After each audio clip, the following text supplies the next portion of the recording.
Friends, कशा आहात तुम्ही सर्व? आय होप तुम्ही सर्व छानच असाल.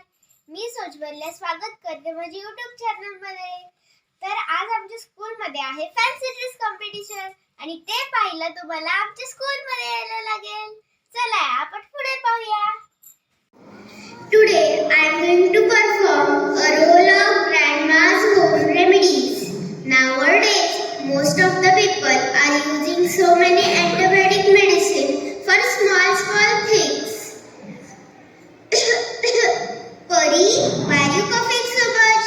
I think you are not well today. I have a best home remedy for this. Listen, take a mixture of honey, ginger and turmeric.